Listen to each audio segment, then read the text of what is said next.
Bonjour, c'est Flavien, et aujourd'hui, je vais vous parler d'un manga tout chaud, tout droit sorti du Weekly Shonen Jump, qui casse des baguettes en deux, Mashle.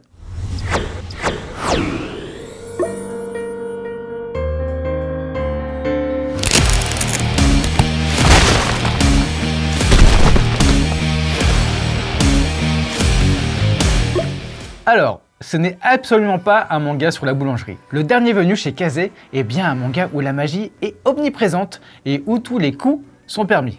Enfin presque. Mashle de Hajime Komoto raconte l'histoire de Mash Burndead, enfin je suis pas sûr de la prononciation, élevé au fin fond d'une forêt dans un monde magique. Quand je veux dire magique, c'est que la magie fait loi. Ceux qui ont zéro pouvoir sont punis de mort, car pas besoin de parasites dans ce monde gangréné par le pouvoir. Ça me rappelle un truc ça. Mash est un jeune homme qui passe ses journées à faire de la musculation et à manger des choux à la crème. Son péché mignon. Il a une particularité, il a zéro pouvoir. Attends, mais ça me dit un truc ça. Un jour, un agent de police découvre son secret et se livre à un combat contre Mash que celui-ci gagne allègrement avec la force de ses poings. L'agent de police voit en Mash un potentiel pécunier, mais pas que, et l'enjoint à postuler à Easton, la prestigieuse académie de magie, pour qu'il en sorte plus fort et peut-être rétablir un semblant d'ordre à la force de ses poings. Ainsi débutent les aventures de Mash dans cette académie qui ressemble fortement à Poudlard. Alors je dis volontairement Poudlard car Mashle est un condensé de références, les mettant même en parodie, à commencer par Harry Potter et l'Académie des sorciers. Komoto Sensei va même jusqu'à singer la distribution de la classe qu'on connaît tous avec le choix-peau magique en le parodiant à l'extrême dans une séquence totalement loufoque. On retrouve tous les ingrédients qu'on aimait dans Harry Potter, comme la présence et la force du directeur de l'académie, ou même l'apprentissage de vol en balai, ou encore une partie de Quidditch qui devient prétexte à gag. L'auteur détourne tout ce qu'il peut trouver pour juste s'amuser avec son héros sans pouvoir, mais avec une force surhumaine. Une sorte de Saitama dans Harry Potter, mélangé avec Black Clover, qui est édité aussi chez Kazé. On prend les meilleurs de chaque histoire, la force, la nonchalance et la naïveté du héros, qu'on transpose dans un univers où les règles et les classes sont figées dans le temps. Et on pète tout. C'est très shonen-like et ça fonctionne. Ce qui est assez surprenant car dans le Weekly Shonen Jump, deux mangas sont exactement dans le même univers. Sauf que l'un est plus dans le dépassement de soi et la force de l'amitié, Black Clover, et l'autre est plus je vous pète la gueule et je mange des choux à la crème. Car c'est ça le véritable attrait de Mashle, c'est son humour quasi constant.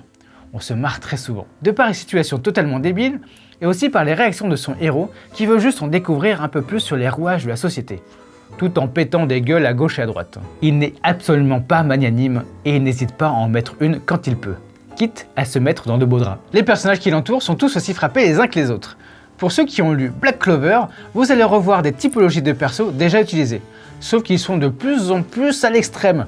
L'auteur ne va pas chercher loin, il parodie ce qui existe. Qui dit shonen dit aussi action. Ce titre en est bourré, c'est un des moteurs du manga. Chaque chapitre met en scène un combat, qu'il soit assumé ou non. Et dans tous les cas, on apprécie la mise en scène et l'amusement qu'a l'auteur à faire ces scènes. C'est parfaitement bête, tout en étant bien calibré dans le découpage et les trames. Car oui, même si dans le premier tome, l'auteur tâtonne graphiquement, et d'ailleurs je précise que ce n'est pas son premier manga. Il a déjà publié des histoires courtes sur d'autres pseudonymes. Il a même reçu pour une de ses histoires, Bakuretsu Mansetsu Shiken, oral explosif, le prix d'encouragement du jury lors du 89e prix Akatsuka, qui récompense les mangas comiques. On comprend mieux son penchant pour le comique, mais revenons à l'aspect graphique. Sur le premier tome, graphiquement, c'est assez inégal. On passe à des cases hyper travaillées et stylisées, à des cases presque vides et pas très jolies. Ce décalage peut aussi montrer la force du gag, mais c'est assez bancal. Ça peut déstabiliser le lecteur, surtout dans les premiers chapitres. On peut sourire sur le propos, mais on est quand même tiqué par le dessin et la mise en page. Puis, petit à petit, le style graphique s'affine.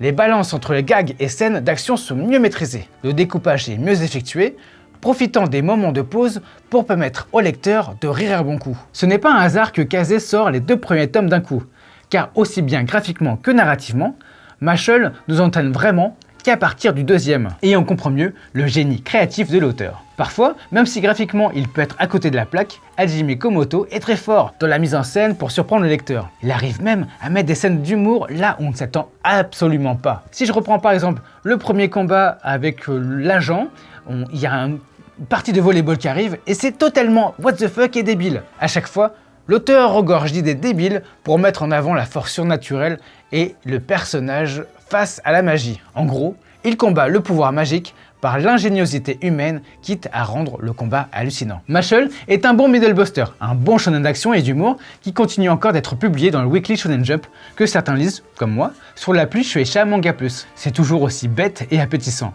La mise en scène des combats devient de plus en plus chiadée et les ruptures entre les gags toujours aussi intéressantes et inattendues. Mashle en France, c'est 2 tomes pour le moment.